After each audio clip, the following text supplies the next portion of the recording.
جان رکھو، جب اللہ تمہارا نصیب بدلنا چاہتا ہے نا، تو وہ تمہاری نظر ان مثبت پہلوؤں کی جانب موڑ دیتا ہے جو تمہاری مایوسی کو امید کی ایک نئی روشنی تک لے جاتی ہے، اور تمہاری محنت، کوشش اور یقین سے کی گئی دعائیں ہر چیز کی سمت بدل کر تمہاری جانب کر دیتی ہیں جو تمہارے نصیب میں بھی نہیں ہوتی، کیونکہ جب اللہ تعالیٰ کسی کو کچھ دینا چاہتا ہے نا، تو وہ اپنی رحمت کی وہ بارش تم پر برساتا ہے جس سے تمہارے دل کی مردہ زمین پھر سے جی اٹھتی ہے۔ میرا رب تو خود فرماتا ہے، اور ہم ہی ہیں جس نے زمین کو فرش بنایا اور تمہارے اوپر 7 مضبوط آسمان قائم کیے اور ایک نہایت روشن اور گرم چراغ پیدا کیا اور بادلوں سے لگاتار بارش برسائی۔ تو جس ذات نے پوری کائنات تخلیق کر دی، اس کے لیے تمہارے مقدر کو بدلنا کیا مشکل ہے۔ جانتے ہو اللہ تعالیٰ تمہارا نصیب کب بدلتا ہے اور اپنا کن کب فرماتا ہے، تو جان لو کہ تمہارا مقدر بدلنے کا ایک اشارہ تو یہ بھی ہے کہ جب تمہارا حوصلہ ختم ہونے لگے اور تم بالکل ٹوٹ کر ضبط کے آنسوؤں کے ساتھ بار بار اللہ کو پکارتے ہو اور راتوں میں اٹھ کر اس کے آگے سجدہ ریز ہوتے ہو،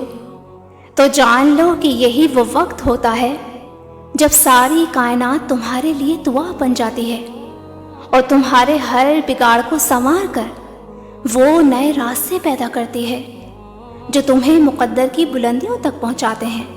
نبی کریم صلی اللہ علیہ وآلہ وسلم نے فرمایا، تمہارا رب بڑا باحیا اور کریم ہے، اور اسے اس بات سے شرم آتی ہے کہ اس کا بندہ اس کے سامنے ہاتھ پھیلائے اور وہ اسے خالی ہاتھ لوٹا دے۔ جانتے ہو وہ کون سا ایک خاص کام ہے جو نہ صرف تمہاری شدت سے مانگی دعا کو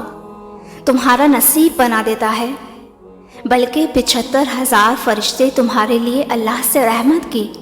خاص دعا کرتے ہیں۔ تو سنو، ابو ہریرہ فرماتے ہیں کہ نبی کریم صلی اللہ علیہ وآلہ وسلم نے فرمایا کہ جو شخص اپنے مسلمان بھائی کی ضرورت پوری کرنے کے لیے چلا اور اس کو پورا کر دیا، تو اللہ تعالیٰ اس کے لیے 75,000 فرشتے مقرر کر دیتے ہیں جو اس کے لیے خاص رحمت کی دعا کرتے ہیں۔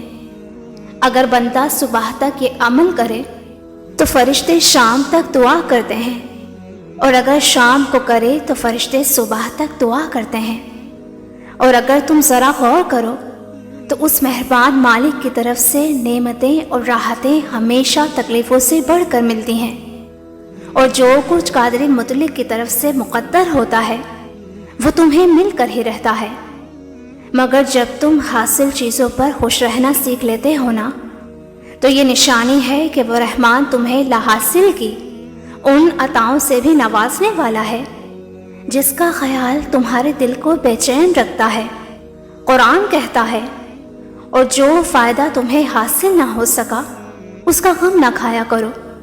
اللہ جو کچھ چاہتا ہے مٹا دیتا ہے اور جس چیز کو چاہتا ہے قائم رکھتا ہے۔ یاد رکھنا، حاصل کی قدر ہی لا حاصل کی حسرت کو ختم کر کے تمہارے نصیب کو بدلنا شروع کر دیتی ہے۔ دعا ہے اللہ آپ کی دلی دعاؤں پر اپنا کن فرمائے، آمین۔